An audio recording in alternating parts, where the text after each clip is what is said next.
అందరూ కూడా ఆలోచించాలి. స్వాతంత్రం వచ్చినటువంటి 70 సంవత్సరాల కాలంలో ఏ ప్రభుత్వం ఇంత మంచి చేసింది? ఎవరైనా చెప్పారు తప్పితే చేసి చూపెట్టారా? చేసి చూపెట్టిన ప్రభుత్వం, మీ కష్టాలను ఆదుకున్న ప్రభుత్వం, నేను విన్నాను, నేను చూశాను, నేను ఉన్నాను అని చెప్పి జగన్మోహన్ రెడ్డి గారు ఏ మాట చెప్పాడో దాన్ని తూచా తప్పకుండా చేశాడు. కాబట్టి జగన్మోహన్ రెడ్డి గారిని రక్షించుకోవాల్సిన అవసరం, జగన్మోహన్ రెడ్డి గారిని సపోర్ట్ చేయాల్సిన అవసరం, జగన్మోహన్ రెడ్డి గారిని రాష్ట్రానికి ముఖ్యమంత్రి చేయాల్సిన అవసరం పేద బడుగు బలహీన వర్గాలన్నిటికీ కూడా ఉంది. ఆయన ప్రతిరోజు ఏ వర్గాలను అయితే దగ్గర చేసుకొని రాజకీయ పరంగా, ఆర్థిక పరంగా, సాంఘిక పరంగా, సామాజిక పరంగా అత్యున్నత పదవులు ఇస్తూ వాళ్ళందరినీ ఎంపవర్ చేస్తూ చూస్తున్నారు. ఆ వర్గాలన్నిటికీ కూడా చారిత్రక ఆవశ్యకత, లేకపోతే మళ్ళీ కూడా గతంలో లాగా పెత్తందారుల కాళ్ళ కింద నలిగిపోవటం, వాళ్ళ ఇళ్ల ముందు నిలబడటం, జన్మభూమి కమిటీల దగ్గరికి వెళ్ళి పింఛన్లు ఇవ్వండి, రేషన్లు ఇవ్వండి అని బతిమలాడటం, కాళ్ళకు చెప్పులు విడిచి ఆత్మగౌరవం లేకుండా మళ్ళీ పాత రోజులు తిరిగి వస్తాయి. కాబట్టి అందరూ కూడా విజ్ఞప్తితో ఆలోచించాలి. నేనైతే ఇది 4వసారి ఎన్నిక, నేను 2 సార్లు గెలిచాను. నాకన్నా ముందు ఈ నియోజకవర్గంలో గెలిచిన వాళ్ళు 5గురు శాసనసభ్యులు ఆల్రెడీ బతికున్నారు. నేను 6వ కృష్ణుడి నియోజకవర్గం. కాబట్టి ఒక నియోజకవర్గంలో నేను 3వసారి గెలిచినా, 4వసారి గెలిచినా ఇది కాదు. కానీ ఈ రాష్ట్రానికి ముఖ్యమంత్రిగా జగన్మోహన్ రెడ్డి 2వసారి గెలిస్తే ఈ రాష్ట్రం యొక్క పేద బడుగు బలహీన వర్గాల యొక్క దశ దిశ మార్చగలిగిన శక్తి, ధైర్యం, నిర్ణయం తీసుకునేటువంటిది దమ్ము ఉన్న నాయకుడు జగన్మోహన్ రెడ్డి. కాబట్టి ఎటువంటి దాన్నైనా ఎదుర్కొని పేద బడుగు బలహీన వర్గాల కోసం ఎన్ని ఇబ్బందులైనా కూడా ఎదుర్కొని ఈ వర్గాలను పైకి తీసుకురాగలిగిన శక్తి ఉన్న నాయకుడు, సంకల్పం ఉన్న నాయకుడు జగన్మోహన్ రెడ్డి. కాబట్టి జగన్మోహన్ రెడ్డి గారిని సంరక్షించుకోవాలి. జగన్మోహన్ రెడ్డి గారిని మీరే కాదు, మేమందరం సంరక్షించుకోవాలి, మనందరం సంరక్షించుకోవాలి. జగన్మోహన్ రెడ్డి గారిని జనం రక్షించుకోవాలి. కాబట్టి అందరికీ కూడా విజ్ఞప్తి చేస్తూ ఉన్నాను. ఈ ముఖ్యమంత్రి గారు ఉంటే పేద బడుగు బలహీన వర్గాలు బతుకుతాయి. ఈ ముఖ్యమంత్రి గారు ఉంటే ఈ సంక్షేమ పథకాలు కొనసాగుతాయి. మీరు చూస్తూ ఉన్నారు, ఒకరోజు ఏమంటారు, వాలంటీర్లు అంతా దొంగలు, వాలంటీర్లు ఇళ్ళకెళ్ళి భర్తలు ఎన్నప్పుడు తలుపులు కొడుతున్నారు, వీళ్ళదో ఉద్యోగమా, మూటలు మోసే ఉద్యోగం, వీళ్ళ సంఘ విద్రోహ శక్తులు, చంద్రబాబు నాయుడు గారి ఆయన తాబేదారులు కానీ ఇన్ని రకాల కామెంట్స్ చేస్తారు. ఎన్నికలు వచ్చేప్పటికి మళ్ళీ ఏమంటారు, తమ్ముడు వాలంటీర్లు మీరు భయపడబాగని మీకు 10,000 జీతం ఇస్తా అంటారు. ముందు రోజు రామోజీరావు గారు మద్య నిషేధం విధించాలి, జగన్మోహన్ రెడ్డి గారు మద్య నిషేధం విధించలేదు అంటాడు. చంద్రబాబు గారు ఏమంటాడు, సాయంత్రానికి తమ్ముళ్ళు బాగా పనిచేసి సాయంత్రానికి ఫుల్ బాటిల్, హాఫ్ బాటిల్ తాగాలంటే నారావారి సారా, నాణ్యమైన సారా నేను సప్లై చేస్తాను తమ్ముళ్ళు అంటాడు. కాబట్టి అవుట్డేటెడ్ నాయకుడు. ఆయన ఏం మాట్లాడుతున్నాడో చంద్రబాబు నాయుడు గారికి ఒక స్పష్టత లేదు. ముందు రోజు మాట్లాడిన దానికి వెనక రోజు మాట్లాడిన దానికి చాలా తేడా ఉండదు. ముందు రోజు ఒకటి చెబుతాడు, వెనక రోజు ఒకటి చెబుతాడు. ఆయన ఏ రోజైనా కూడా ఈరోజు బీజేపీ పార్టీతో పొత్తు పెట్టుకున్నాడు.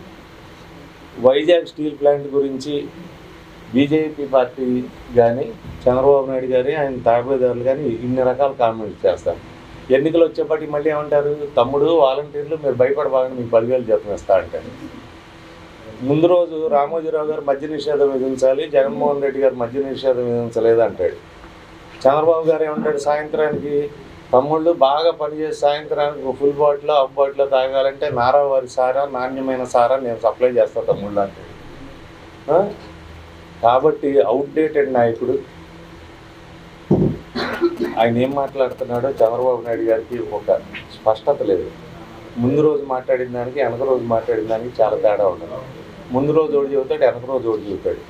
ఆయన ఏ రోజైనా కూడా ఈరోజు బీజేపీ పార్టీతో పొత్తు పెట్టుకున్నాడు. వైజాగ్ స్టీల్ ప్లాంట్ గురించి బీజేపీ పార్టీ కానీ వీళ్ళు కానీ చిలకలూరుపేట మహాసభలో ఏమైనా మాట్లాడారా? మా అక్క పురంధరేశ్వరి గారు కానీ లేకపోతే ఈ గౌరవనీయులు నారా చంద్రబాబు నాయుడు గారు కానీ వైజాగ్ స్టీల్ ప్లాంట్ మీద ఏం చెబుతారు? ఇప్పుడు వీళ్ళిద్దరూ కలిసి జెండాలు పట్టు తిరుగుతున్నారు. దాని మీద పాలసీ చెప్పాలి కదా. వైజాగ్ స్టీల్ ప్లాంట్ మీద, పోలవరంలో పునరావాసం గురించి చెప్పాలి కదా వీళ్ళిద్దరూ. కృష్ణపట్నం పోర్టు మీదో, దుగరాజపట్నం పోర్టు మీదో, లేకపోతే ఇంకో పోర్టు మీదో చెప్పాలి కదా. లేకపోతే ఈ రాష్ట్రంలో వీళ్ళు చెప్పేటువంటి సూపర్ 6లో, సూపర్ 7లో ఉచిత బస్సు, ఉచిత గ్యాస్ సిలిండరు వేరే బీజేపీ పాలిత రాష్ట్రాల్లో కూడా చేస్తామని మా అక్క పురంధరేశ్వరి గారు చెప్పాలిగా. అంటే వాళ్ళదొక మోడీ గారు వచ్చి చిలకలూరిపేటలో ఏం చెబుతారు, ఎన్డీఏ ప్రభుత్వం మోడీకి ఆ గ్యారంటీ అంటాడు ఆయన. ఈయనేమంటాడు 6 ప్యాక్ 7 ప్యాక్ చంద్రబాబు అంటాడు. ఈ రెండింటిల్లో ఏది కూడా కామన్ లేదు, డబుల్ ఇంజిన్ అంటారు. ఒక ఇంజిన్ ముందుకు లాగుతూ ఉంటుంది, ఒక ఇంజిన్ వెనక్కి లాగుతూ ఉంటుంది. ఎక్కడైనా వాళ్ళ ఎజెండాలో స్పష్టత ఉందా, వాళ్ళ కామన్ ఎజెండా ఉందా? ఇన్ని పార్టీలు కలిసి ఎందుకు పోటీ చేస్తున్నాయి? జనానికి మంచి చేయాలనే ఉద్దేశం ఉండాలి. మంచి చేయాలంటే కలిసి మేమేం మంచి చేస్తామని చెప్పాలి. ఒకళ్ళు తూర్పుకు మంచి చేస్తామంటాడు, ఒక పడమరకు మంచి చేస్తారంటాడు. వీళ్ళిద్దరు కలిసి ఏం మంచి చేస్తారు? వాళ్ళకే స్పష్టత లేదు, ఒక ఎజెండా లేదు. కాబట్టి ఇటువంటి పార్టీలు నమ్మకూడదు. ఈ బీజేపీ పార్టీని కానీ, తెలుగుదేశం పార్టీని కానీ, జనసేన పార్టీని కానీ నమ్మకుండా ప్రజలు జగన్మోహన్ రెడ్డి గారిని రక్షించుకోవాల్సిన అవసరం ఉంది. జగన్మోహన్ రెడ్డి గారు ముఖ్యమంత్రి కావాల్సినటువంటి చారిత్రక అవసరం ఉంది. మేమంతా శాసనసభ్యులుగా, పార్లమెంట్ సభ్యులుగా గెలవటం వేరు, స్థానికంగా మా పాత్ర ఉంటుంది. కానీ రాష్ట్రం మొత్తం మీద ప్రభావితం చేయగలిగిన నాయకుడు, కొన్ని లక్షల కోట్ల కుటుంబాల జీవన విధానాన్ని, జీవన ప్రమాణాలని మెరుగుపరచగలిగిన నాయకుడు జగన్మోహన్ రెడ్డి. 5 సంవత్సరాల కాలం మనం చూసాం ఆయన పనికి. మళ్ళీ కూడా చేయగలిగిన దమ్మున్న నాయకుడు, సత్తా ఉన్న నాయకుడు, సంకల్పం ఉన్న నాయకుడు జగన్మోహన్ రెడ్డి. కాబట్టి అటువంటి నాయకుడిని, వయసులో చిన్నవాడైనా కూడా పెద్ద మనసున్న నాయకుడు, 10 మందికి పెట్టే నాయకుడు, ఆ సంకల్పం ఉన్న నాయకుడు. కాబట్టి ఆయన రక్షించుకోవాల్సిన అవసరం ఉందని నేను మనస్ఫూర్తిగా భావిస్తూ, ఈ పార్టీ తరఫున నాకు మరింత సేవ చేసే ఉద్దేశంతో మరొక్కసారి నన్ను సపోర్ట్ చేసినటువంటి జగన్మోహన్ రెడ్డి గారికి కూడా కృతజ్ఞతలు తెలియజేసుకుంటూ, అదేవిధంగా తర్వాత ఈ నియోజకవర్గంలో కాంచనరావు గారి పాప నెక్స్ట్ నుంచి కూడా ఫీల్డ్లో ఉంటారు ఎలక్షన్స్లో.